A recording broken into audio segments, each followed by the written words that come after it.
Hey everybody, we're live. Welcome back to Zenny 62 on Saturday at 2:10 in the west and 5:10 in the east, and different times depending on wherever you're at. It's my pleasure to introduce my longtime friend here, Nancy Sidebotham. She is a virtuoso tax preparer and as many would say, it Politico, and this time the Oakland City Council at-large candidate up against the incumbent Council President Rebecca Kaplan and Derek Johnson. Um, I should point out that both Rebecca Kaplan and Nancy have been on the program. We extended an invitation for those of you who are wondering to Mr. Johnson. However, he has not. He said okay, but he has not responded back with the acceptance of a date. Just want to get that out of the way for those of you who might be wondering about such things. Nancy, first of all, for those who haven't had the pleasure of watching our videos before to talk about your run this time, tell them once again why you're running for Oakland City Council at large. Well, one of the reasons is because people need to hear the truth. And I'm one of those people that have been involved in politics since 1982 in Oakland. I've run for different seats, District 6, mayor at large before. I'm very proud of the fact that I've reached people and educated them and how Oakland runs and what they need to know to get involved. Hopefully that wakes more people up and that we don't keep losing people that have been here for years that want to see what Oakland was like come back again versus the new ones coming in that have not a clue what Oakland should be like, has been like, but what they dream, from leaving other cities thinking that they're going to get a better deal in Oakland. And we need to come together and fight to bring Oakland to the citizens of Oakland. It's been a city that has been run by a few individuals at the cost of the whole of Oakland and has been used to divide Oakland up by districts so that they're played against each other. And then you've got the census on the council that, the majority always gets their way while the minority doesn't. And the citizens need to come together to learn that they need to fight with their council person and for their districts so that they get the same treatment and allocations of funds and handouts that the city has that's been lacking throughout the years. And that's one of the reasons I'm running, is to make people aware of what they can do and how to get involved. How's Oakland doing how is Oakland doing during the pandemic in your view? Oakland's doing pretty well. It's doing okay. I mean, yes, places are closing down. Businesses are hurting because, people are scared to come to work. They're scared to be around people. But on the whole, you can get on the freeway in the morning and it's crowded. You can get on the freeway at night and it's crowded. It's not as bad as it used to be. So, activities going on. But people are very careful and they're being cautious because the Fruitville area happens to be the highest area right at the moment for the COVID happenings that are going on, for the illnesses that are going on and stuff. It used to be other districts in East Oakland, but it's something that is being made aware of and being watched over, and people are, adhering to wearing their masks and hopefully keeping the 6-foot distance that they need to keep. The schools are still closed. They're working from at home. I mean, even though some people want to go back to the schools because they'd like to have their children be with other kids, because being alone with a family is not good for, kids. They need to learn how to be involved and communicate and be partnered with friends and others so that they understand it, personalities and stuff. So Oakland it's holding its own. It has its problems, but it's holding its own. If you won, you would be able to implement or at least try to implement a number of ideas that you've had over the years. What is the first thing you would do as Oakland at-large city council member? One of the first thing I'd like to do is call for a complete audit of the city of Oakland, because one of the reasons is Oakland's had a lot of money coming in, but no one's seen it. We have less staff people than we've ever had, which means that we aren't paying benefits and we aren't paying, a lot of the overtime, et cetera, that needs to be, addressed for issues in the city and stuff. So there's money sitting there that no one knows where it is and why it's not being spent. There was an audit that was started few months ago by a San Francisco firm, but the firm started finding things that were questionable, and all of a sudden that firm was fired. So that brings a lot of questions up as to what's really going on at City Hall and where is the funding. 2 years ago, when they did the budget, they gave $74 million to the OUSD school system, to the justice program. Wait, we have streets in this town that are falling apart. We have infrastructure that needs to be addressed and stuff, and yet we're giving money away to a school system that's been in problems before, and yet we're not addressing. So these are the things that I want to see addressed. But the first thing I would do is call for a complete audit of the city of Oakland, and then start working on different ordinances that have been passed that need to be looked at, that don't address the real issues of Oakland, but have only been helping a few. What do you think about the call to defund the police? I think that in Oakland, people are people. And if you take 100 people and you put them in a room, you're going to have issues with every single one of those individuals for whatever reason. I mean, they're going to be good people, bad people, prostitutes, pedophiles, you name it, because that's what people are made up of. Unfortunately, that's the way that, we function. So when you're talking about defunding the Oakland Police Department, the fact that we've been under the surveillance of Warwick and the courts, Oakland has done a beautiful job. Oakland doesn't have the problems that other police departments have today, and Oakland may have had them in the past, and a lot had to do with involvement of the council getting involved in things they shouldn't have gotten involved in, and undermining the police department, et cetera, et cetera, et cetera. That being said, I don't believe that Oakland should be defunded. I think that Oakland needs to bring economic development into the city so that we have jobs for all these kids that are running around causing mayhem. Oakland technically is a crime-ridden city. It's driven by crime because these kids got nothing else to do.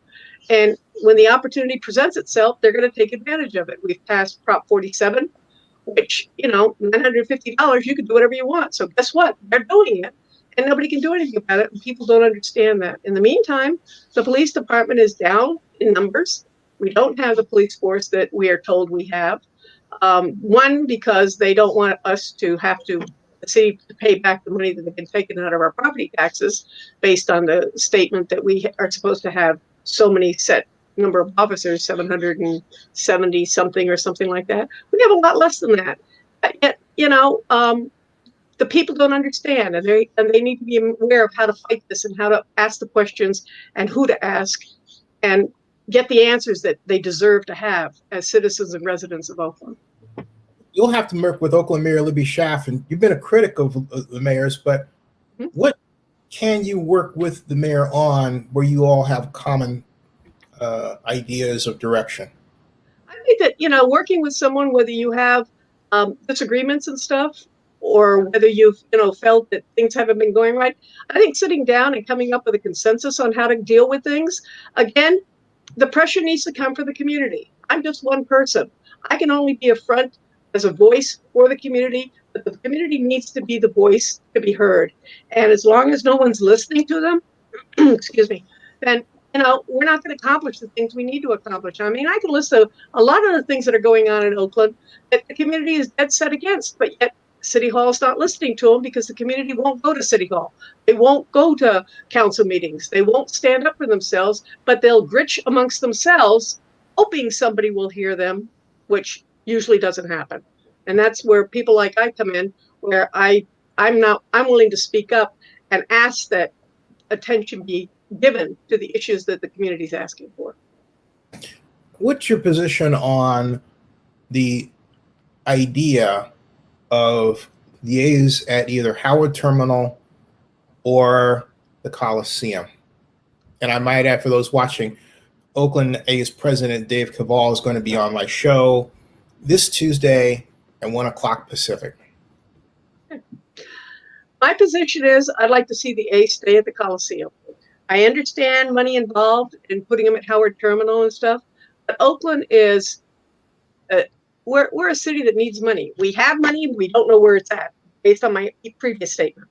But if you look at the budget and how it's done now, we don't have the money on what's shown. And when you're taking a facility such as the stadium and putting them at Howard Terminal, you're invading an invasive area where the port is the driving force. It's bringing money into the city, whether it's active now or not, based on the pandemic that's going on is another story. But that is a driving force that brings jobs to Oakland. I mean, it is a very strong union. It's a very strong. What are we? The third largest port on the West Coast, and we need to seriously look at how we are going to bring. When West Oakland was developed and the port was developed, West Oakland was the business area for the city where truckers went, where you had factories, manufacturing and stuff, warehousing and stuff for what was going on at the port. And since you started building houses, people are talking about their health and the air quality and stuff. And so businesses have been pushed out. And when they push them out, been pushed out of the city. They've gone to Stockton, Tracy, etc. And then truckers have to travel farther to get merchandise to the location. So when you're talking about putting the stadium at Howard Terminal, you're talking about invading an area which the port uses for truckers and for storage and stuff. And I see that as hurting. It may be helping downtown, and it may clean up the quality for West Oakland of the air and stuff, but it's going to hurt East Oakland because that was a driving force for jobs in East Oakland. And it's going to bring, based on what they're trying to do, is bring housing into East Oakland, because that's what the A's claim they want to do, even though they want to keep the arena and stuff. But Oakland, what they need are we need jobs that are going to stay here, and we need manufacturing and businesses to come to Oakland. And that's part of the reason I'd like to see the Coliseum stay here, is because it is the only entity in East Oakland that holds any major source of credibility for East Oakland. If not, we become a dumping ground for everything else and be forgotten like we've been these past few years. Hey, I'm curious, because you talk about economic development, even though Inside Terminal Solutions is a Zenny 62 media client, the Oakland Bulk and Oversized Terminal is, subject to city council approval and legal action. And to this day, the city has spent $10 million in legal fees trying to first reinstate a coal ban. Then they lost again. Now there's talk of going to the Supreme Court. What should, in your view, be done regarding the Oakland Bulk and Oversized Terminal? Regarding the coal and stuff? Just the terminal that's called, that A's are now doing right now. There's a misunderstanding that I think there's a history, since you asked me, I'm saying what should be done with it open-endedly. But there's a misunderstanding about what a bulk terminal is versus a coal terminal. It's not a coal terminal. Right. So, well, and you're right. That's what's been put out there. The problem is it's not so much the coal terminal being there at that location. It's bringing it in through the streets of Oakland to get it there before it's shipped out. And those are the questions that need to be brought in. And like I said, one of the biggest issues in West Oakland is the air quality. And that's what they're saying. And people see that as a problem issue because they don't think it can be controlled. And that being said, I think it's something, and coal it's been brought back into the news under the president that we have now. But prior to that, it was something that was dying off because we were going greener in how we deal with our, electricity and other means of, source for fuel. And so that's the question that comes into play. So it's something that, even though the lawsuits have been going on, a lot of it has to do with who's in power at the time and who's been put in place to oversee or hear the rulings that have been going on. So, I mean, things can change based on what happens this next election. but I don't mean to belabor this, but Sure. it has to be said. The Oakland Bulk and Oversized Terminal was designed to put coal in covered cars. Right. And so my point is, there seems to be overall a lack of understanding about the project and also coal. I mean, for example, coal employment has actually went up if you look at the numbers. Right. And no one calls for technological application, whereas the developer fired one organization, Kilden Morgan, because they didn't want to use covered cars. All right. Mm-hmm. Mm-hmm. So my point is, why is it that, and I asked this for a pointed question. Mm-hmm. People talk about economic development today. They don't really talk about, hey, how can we mitigate something? It's always, I want something. And then it's tied to like the current president. Right. This project creates the president of the United States by 30 years. Yes. It was, since 86. So again, and I asked, I didn't mean to go in this direction, but what can we do to overcome the over politicization of everything, including a terminal that the city of Oakland developed, that they found commodity like coal for, that they then tried to move the developer out of the way, only to see the developer produce a stronger team to do it, Mm-hmm. At what point do we stop the crab barrelism that stops us from actually doing things and causes us to really create jobs? You say you want to create jobs for people. Right. Jobs. So I'm confused. Where that is. Well, again, we're talking about the society we live in. We are in changing times right now. I mean, the pandemic we're in right now is just a drop in the bucket as to where society is going in all of this. So when you're talking about coal was dying off in this country until recently, and the president brought it back because he's been pushing gas and fracking, etc., and opening up locations for like national parks and open space and stuff to do a lot of activity in the energy mode. But look at what just happened in Martinez, is it, or Benicia, where one of the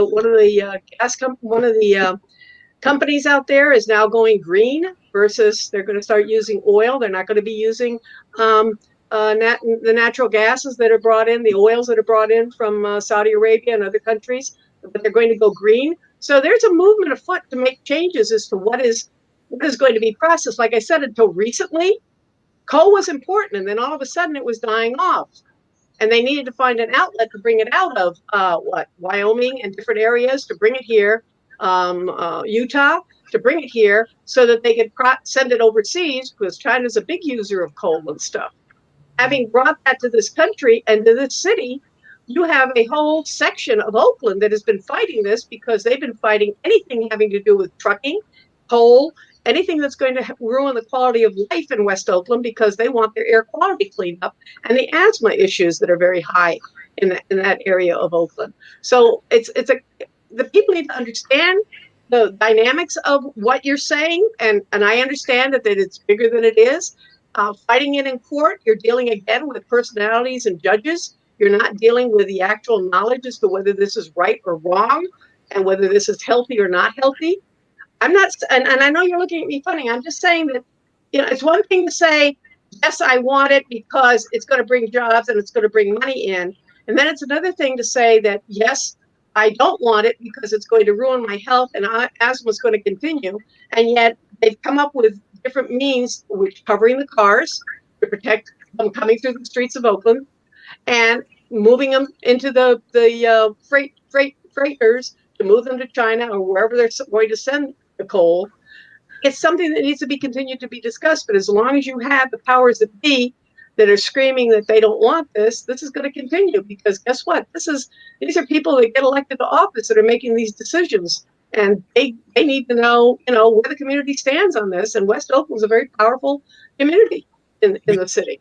Here's the problem. The city of Oakland found coal for the project. Mm-hmm. This has nothing to do with coal consumption in the United States. The United States is one of the top 5 producers of coal in the world. Correct. It doesn't stay here.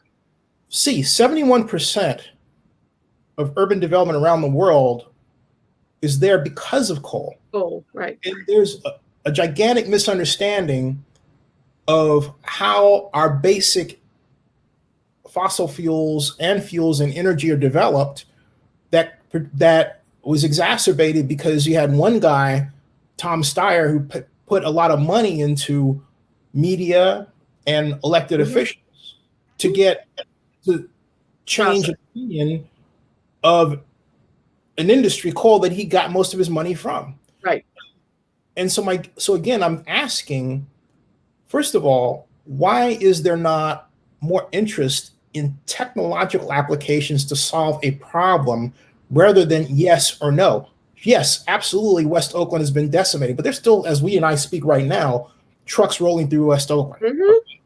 Yep. No, there's no way or nothing stopping anybody from driving a truck to check their output or anything. All right, right. And the trucks produce more pollution than the coal cars that have ran through there, which are covered, and covered coal cars have ran through Oakland. Mm-hmm. You know? And so my point is, why does it seem like is it that our collective desire to know things has went down, and so we're just sort of like left and right about everything now, and we can't actually figure out how to fix things? Because I come from a generation where we fix things. Thank you. I know how to fix my car, right? Yep. Okay, but you're talking about people who don't know how to fix their cars. Yep. All right, they don't know how to rewire their house, and it's all based on emotion. Right, and that's my point. So I hear some of that coming from what you're saying. No, I'm just saying what's right. But I'm just saying what's out there, Zitty. But unfortunately, also, we don't have staffing in Oakland that understands what's going on. We have gotten rid of all the people that knew anything in Oakland. Okay, that's part of the problem. The people that have been brought in don't know the first thing about Oakland. They're brought in from places like New York City. I mean, to run Oakland, and they aren't listening to the people that have been here, that are now have been leaving in droves, that have been here, seasoned people that have been here, that have gone to other cities or just plain retired. And that's part of the problem. Is we've got a leadership that doesn't know what they're doing. I hate to say it that way, but they have not a clue what they're doing. And you're supposed to rely on staff to give you the information that you need in order to function. And we don't have that. And that's part of the problem. I'm not saying Coal's right or wrong, but I'm saying is that if you want to deal with it and have the explanations, court's not the place to do it. It's one of those things where you've got to be able to know that that the community needs to be educated. And right now the community is in hysteria, going, we have asthma, we want the trucks gone, we want the recycling places shut down. We don't want coal. We don't want the trains coming through. If they can stop the trains from going to the port, they do that. But they haven't been able to pull that one off yet. But it's coming. So here's the next question, then. Why is it that if that's the case, it's like you have two sides of the same mouth? Mm-hmm. They say they don't want the trucks. But they want jobs. But then they point out what is a bulk terminal, which carries iron ore, sulfur, and other commodities. And rather than just say, hey, look, they figured out a way to mitigate the coal, but maybe we can find the other markets, because the city of Oakland found coal as a market for the development. Okay. Yeah. But instead of saying they found each other.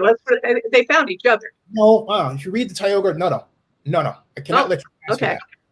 You gotta read the Tioga report, because the Tioga report was commissioned by Pat Cashman, who worked for the city of Oakland. Okay. The Tioga report pointed to coal. That's where it came from. It wasn't from. Okay. And again, you just said he worked for the city of Oakland. No, so there was somebody with knowledge that's no longer here. Well, no. Pat's is he here? He retired very recently. Right. And now, and he's just very recently, but he was under contract with the city as a consultant as recently as I think 2 years ago. So that's not the case. But Pat, and this came out in court, it wasn't until, and that's why I begged to be hired, because the Tioga Group report sat there until it was brought out in court. No one had seen it. None of these publications that some of you guys love even bothered to dig for it, and they call themselves journalists and all this stuff. Forget it. All right. They didn't bother to tell anybody about it.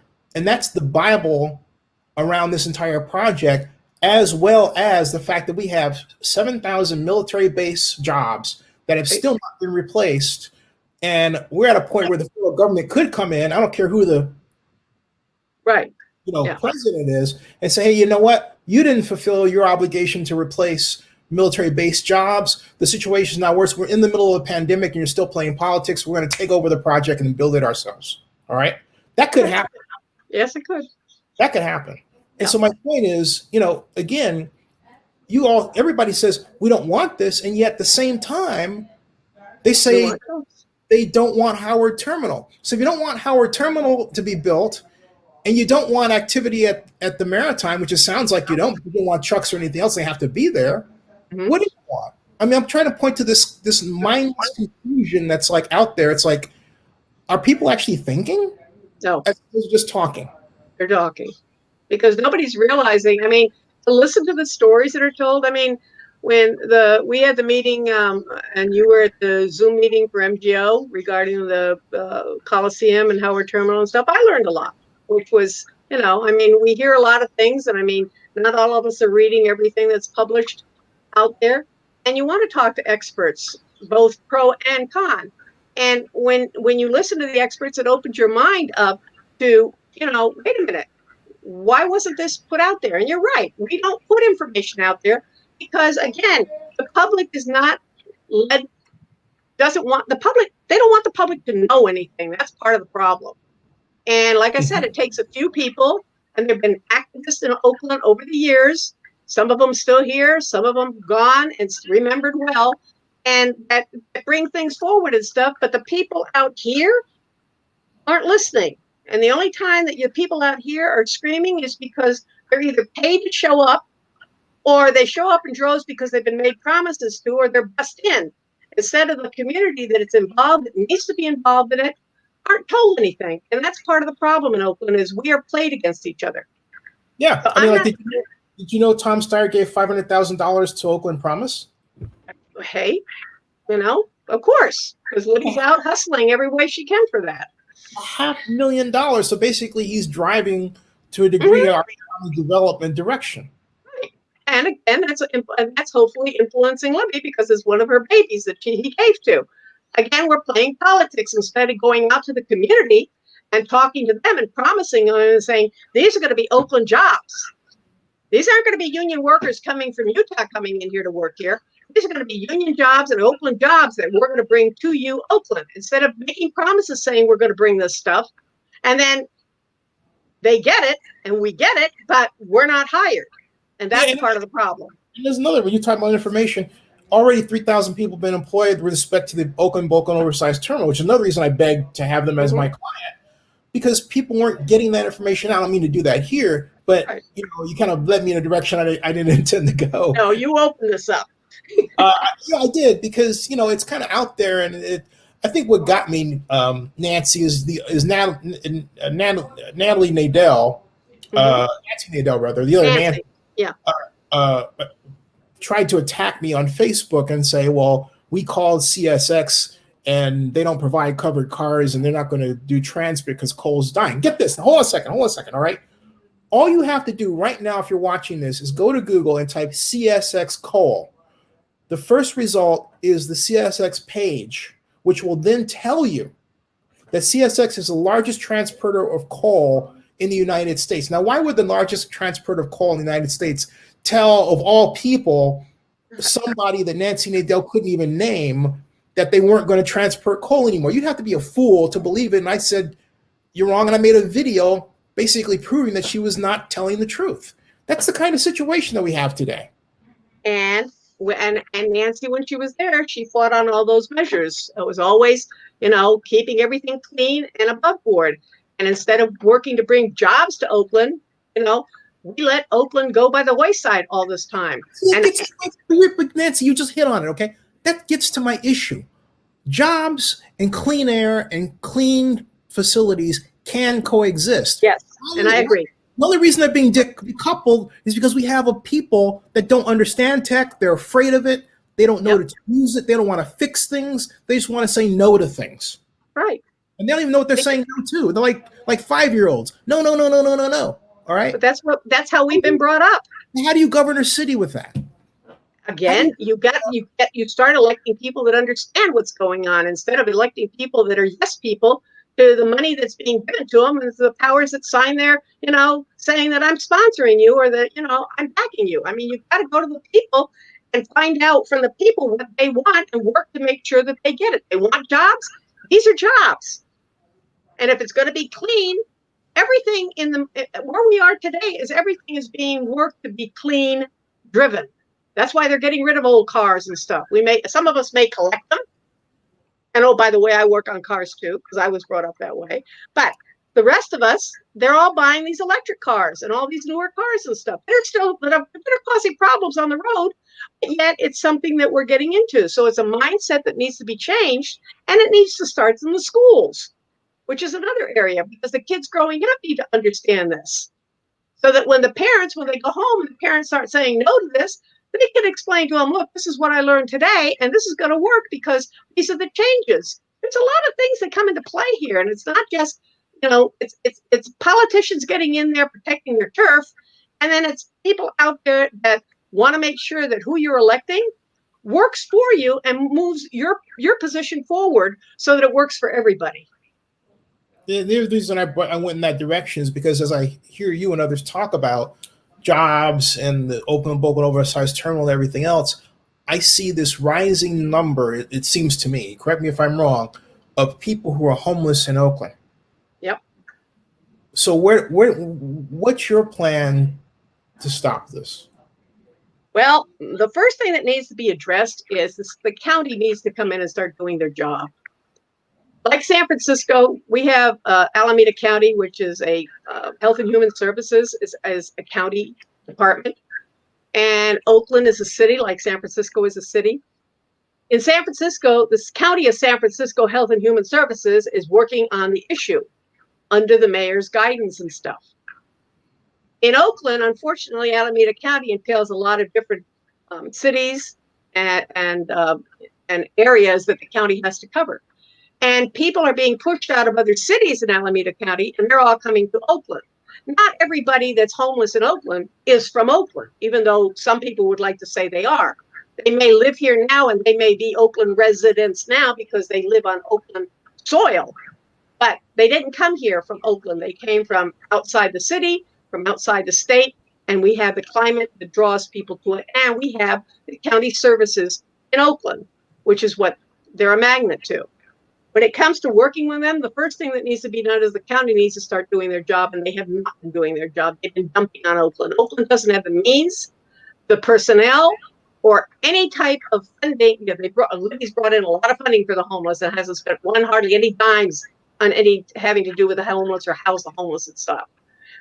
Oakland Housing Authority, I have yet to hear them talk about what they're doing to work with the homeless and to build on lots that they have demolished buildings on in the past that could be built up to house homeless and stuff.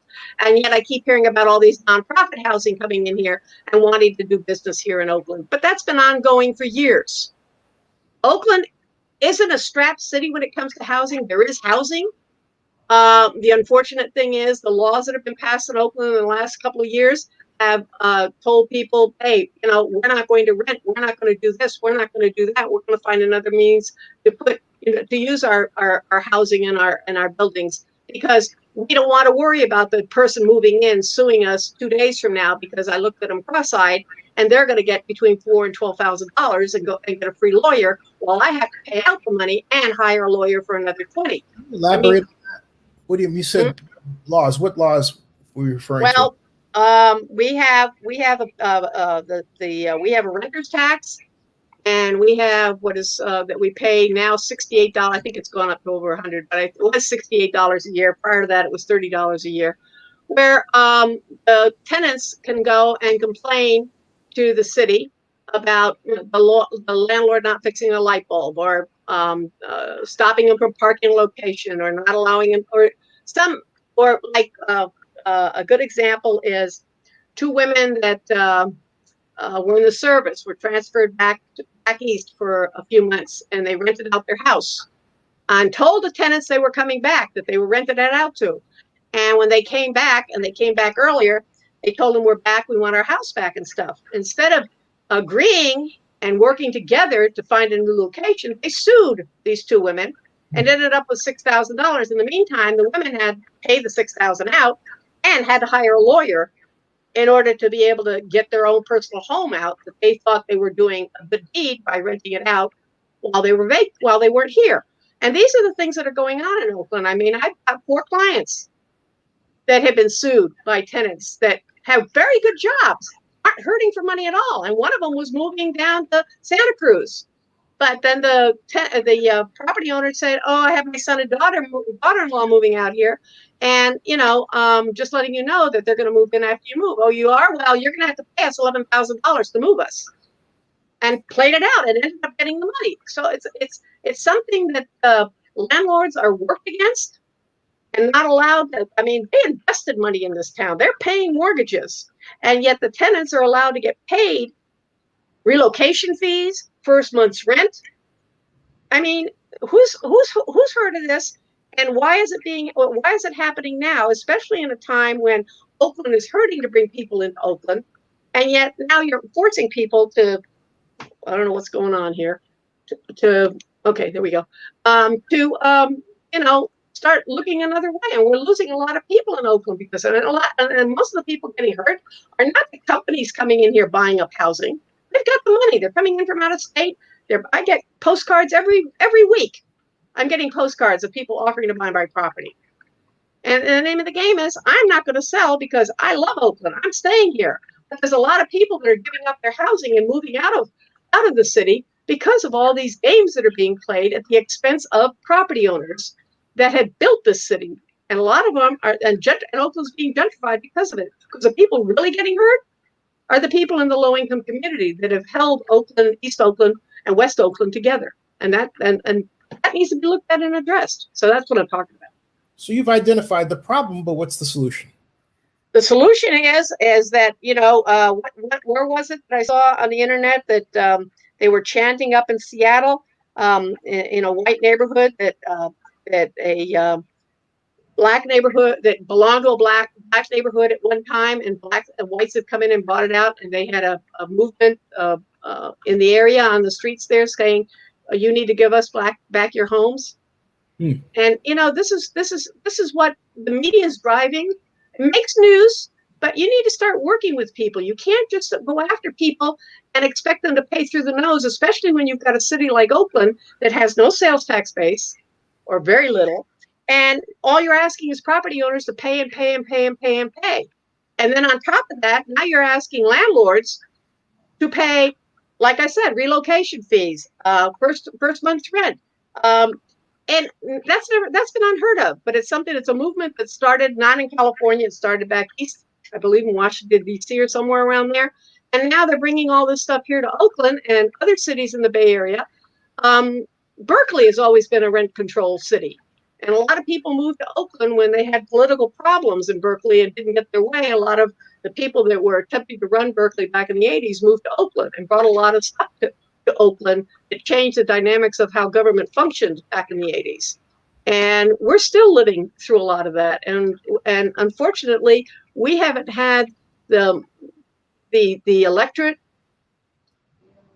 people that people have put in office that have the know-how or the ability to understand what they're doing and how it works and how it functions. Again, we're talking about nobody talking to anybody.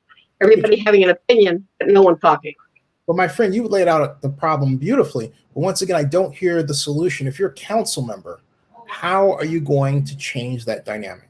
Again, like I said, I want to look at the ordinance that have been passed and stuff, and we need to sit down and open the discussion up. I mean, I can't change it alone, but there's a lot of people that, unfortunately, if I happen to get elected, and I hope I will, but a lot of people have moved that are angry and upset. That will stay and fight. Remember, I got to press you on this. What are you going to do to change the situation? What policy will you implement? Because you a beautiful job of outlining the problem. Right.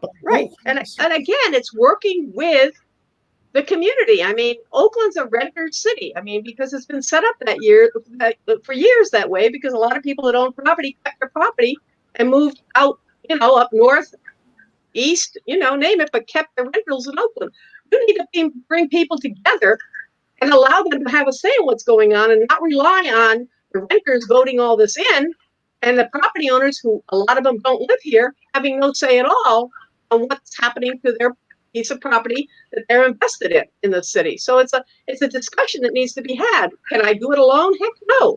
And it's something that needs to be opened up, and it needs to be not skewed to one side, but it has to be leveled out so that everybody benefits from this, in the sense that everybody's getting a fair share.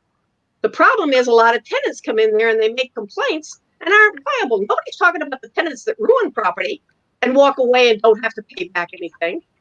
Yet a landlord, if you stop a tenant from parking in a location, the tenant can turn you in and you have to pay a price for that. I mean, this is stuff that needs to be. I mean, one client had a piece of property she bought in the early 2000s. And when she bought the property, and it had been owned by a couple of people before she bought it, they had worked on that property way back in the early 80s, late 70s. And the tenant got pissed off at the owner about something, and she turned her into code compliance. And code compliance came and told her, you either bulldoze this all down because you don't have any records, or we're going to bulldoze it for you. What's wrong with this picture?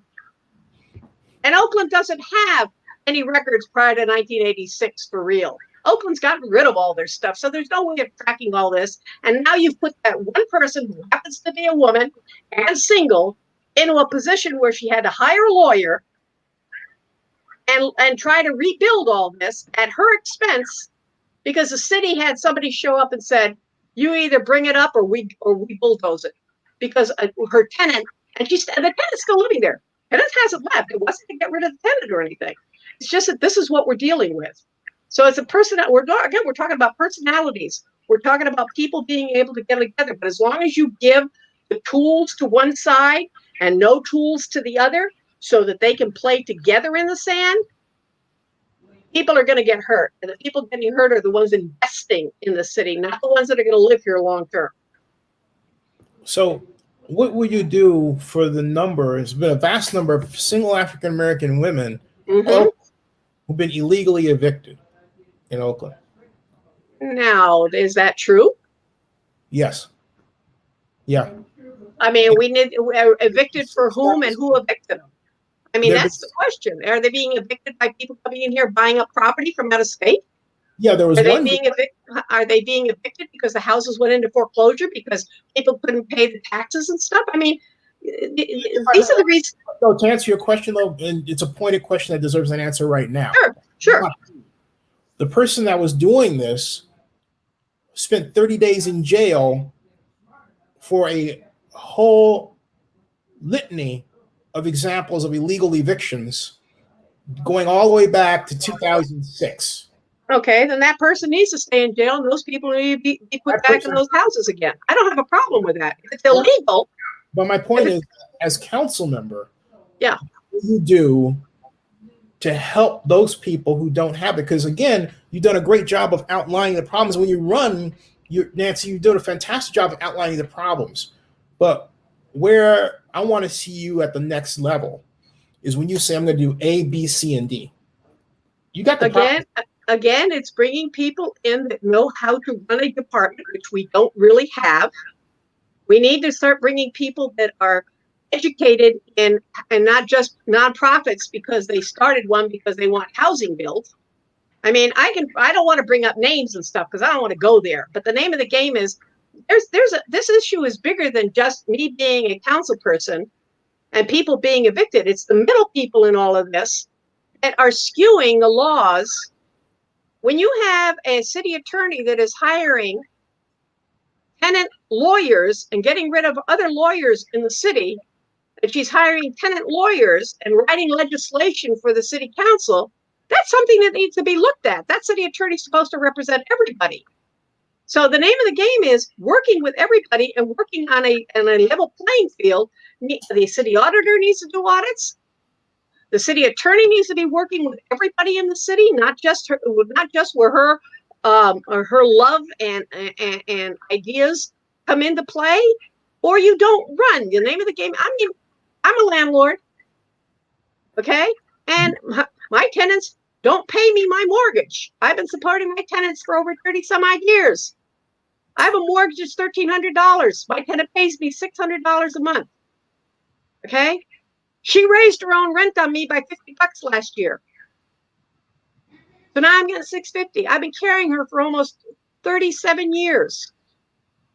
And I love her dearly, and there's no way that I would change anything. So not every landlord out there is a, quote, bad landlord or someone that's out.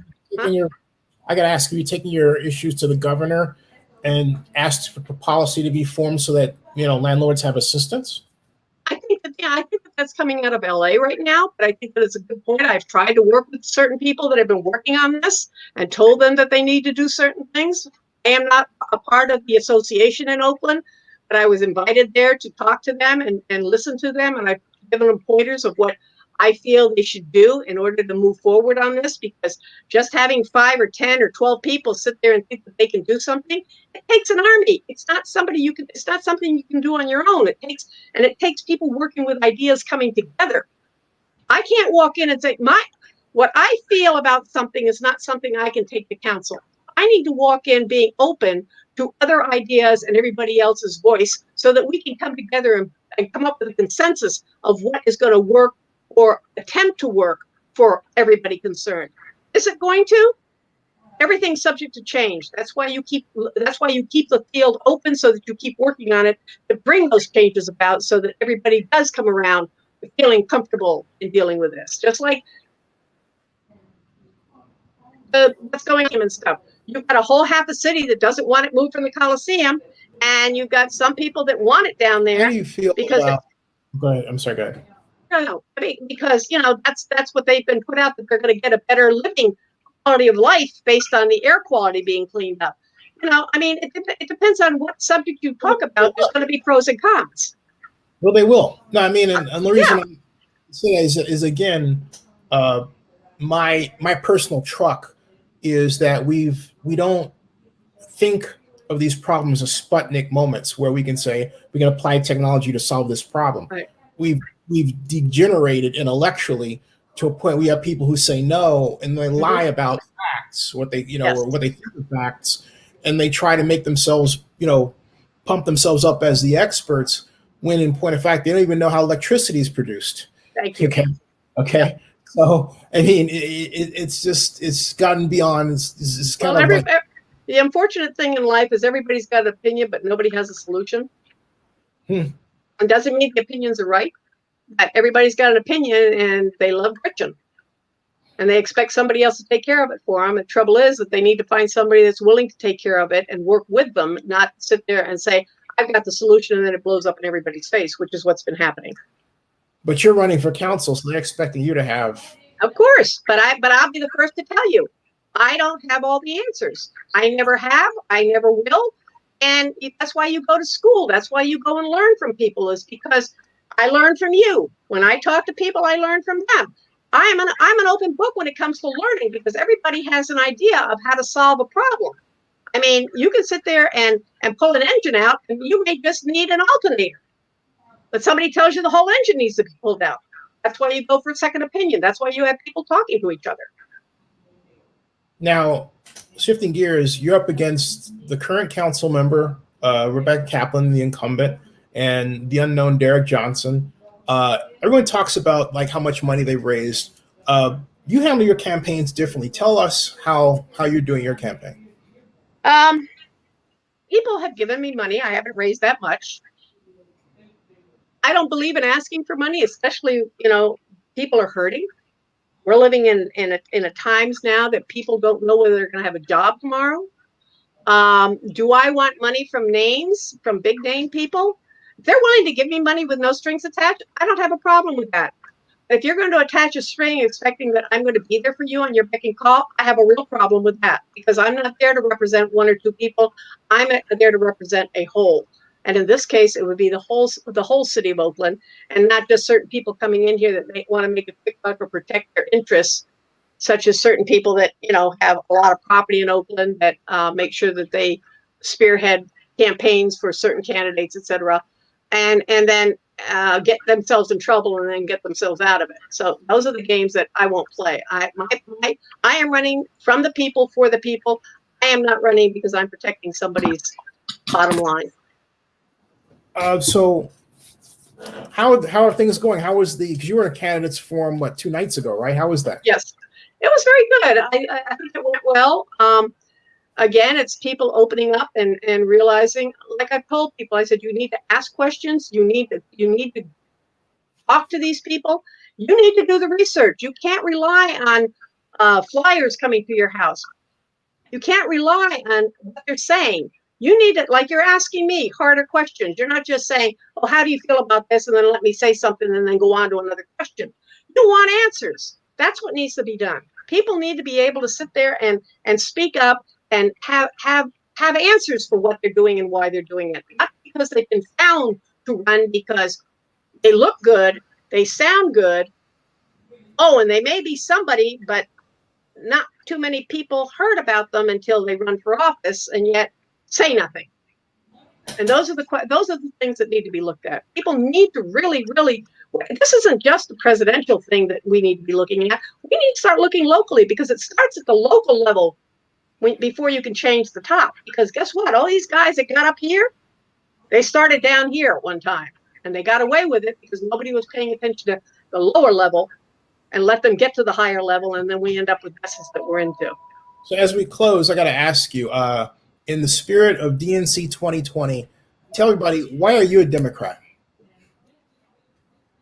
Well, I started out as a Democrat years ago, and then I changed to decline to state because I didn't want to be labeled.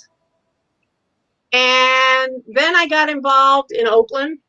And in order to, even though it's a nonpartisan city, and when you run, you're a nonpartisan. They don't ask whether you're a Democrat or Republican or Green Party or whatever. Nobody would listen to me because I wasn't a Democrat. So I joined the Democratic Party and got involved with politics and people started listening to me. In fact, I went to an MGO years ago, and the president of the MGO, who's there now, asked me years ago, you need to become a Democrat because we can't vote for you. We can't back you. So the name of the game in Oakland, even though it's a nonpartisan city, you're playing games because that's what the demand is. And that's why I'm a Democrat. And MGO is Montclair Greater Oakland Democratic Club. Democratic Club, correct. How can people contact you if they want to help you in your campaign? My website will be up probably by Monday. It's www.nancysidebotham.com.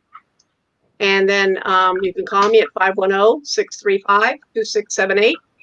Or you can email me at nannystu, NANNYSTU @sonic.net.